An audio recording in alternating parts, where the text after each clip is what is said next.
ये कहानी रणथंभौर जंगल की है, जहाँ के सारे पक्षी अपने अपने मजबूत घरों में रहा करते थे। उसी जंगल में एक गरीब टूनी चिड़िया पेड़ की डाल पर रहा करती थी। उसका ना तो कोई घर था, ना ही कोई परिवार था। वो बिल्कुल अकेली थी। उसकी इस मजबूरी के कारण कोई पक्षी उसकी मदद नहीं करता था। इन दिनों बारिश का मौसम आने वाला था।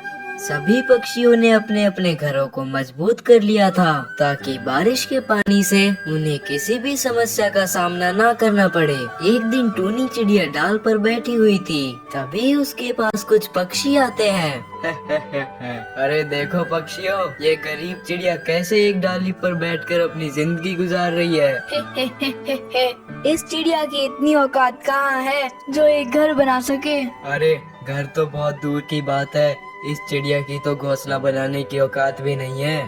सारे पक्षी टूनी चिड़िया का गरीब और बेघर होने का बहुत मजाक उड़ाते हैं, जिससे टूनी चिड़िया उन सारे पक्षियों की बातें सुनकर रोने लगती है।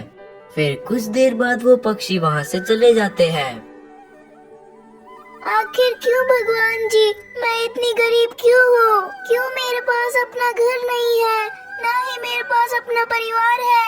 क्यों मैं ही इस संसार में अकेली हूँ? सारे पक्षी मेरी गरीबी का मजाक उड़ाते हैं। बेचारी टूनी चिड़िया वहीं डाल पर बैठकर अपने भाग्य को कोसने लगती है, और देखते ही देखते रात हो जाती है। और फिर टूनी चिड़िया उदास होकर उसी डाल पर सो जाती है। तभी बहुत तेज आवाज के साथ बारिश आती है और जंगल की सारी डालियाँ टूट जाती है। टूनी चिड़िया जिस पेड़ की डाल पर बैठी थी, वो डाल भी टूट जाती है, और उसकी वजह से टूनी चिड़िया को बहुत चोट भी लगती है। और फिर सुबह हो जाती है। टूनी चिड़िया उसी पेड़ की डाल पर नीचे जख्मी पड़ी थी।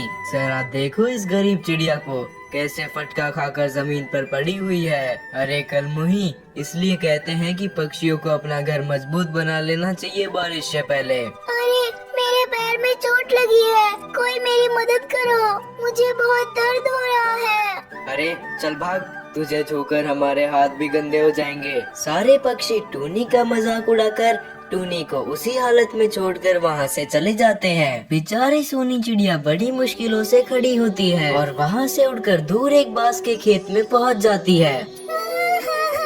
सारे पक्षियों ने ठीक ही कहा था, मुझे एक पक्का घर बना लेना चाहिए, वरना बारिश में तो मेरी हालत खराब ही हो जाएगी। लेकिन मैं घर कैसे बनाऊं? मेरे पास तो पैसे भी नहीं है कि मैं एक घर बना सकूं। कुछ देर सोचने के बाद टूनी चिड़िया को अपने सामने रखी बांस की लकड़ियाँ दिखाई देती है। उसे एक आइडिया आता है। अरे वाह, यहाँ पर तो बहुत सारी बांस की लकड़ियाँ हैं। क्यों ना मैं इससे अपना घर बना लूं, ताकि मुझे बारिश में अपना सर छुपाने के लिए कोई जगह मिल जाए। टूनी चिड़िया वहाँ पर पड़ी बांस की लकड़ियों को एक जगह पर ले जाकर इकट्ठा करती है और उनसे अपना बांस का घर बनाने लगती है। कुछ दिनों की मेहनत के बाद टूनी चिड़िया अपना एक बहुत सुंदर सा बांस का घर बना लेती है और उसमें आराम से रहने लगती है। थोड़े दिन बाद जंगल में बहुत तेज तूफान आता है, जिससे जंगल के सभी पक्षियों के मजबूत घर भी नहीं झेल पाए और सबके घर टूटकर नीचे गिर जाते हैं। सभी पक्षी बहुत परेशान हो जाते हैं। अरे दोस्तों, इस तूफान ने तो हमारे मजबूत घरों को भी तोड़ दिया।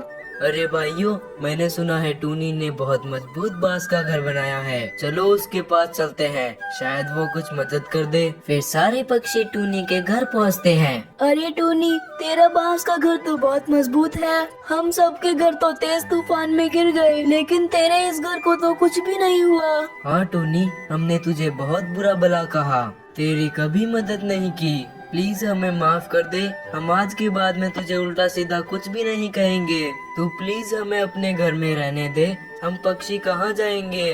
कोई बात नहीं पक्षियों, तुम्हें तुम्हारी गलतियों का एहसास हो गया है, इतना ही काफी है मेरे लिए। आ जाओ मेरे घर में, आ जाओ। फिर टूनी सभी पक्षियों को अपने घर में बुला लेती है और वो सब खुशी खुशी टूनी के साथ रहने लगते हैं।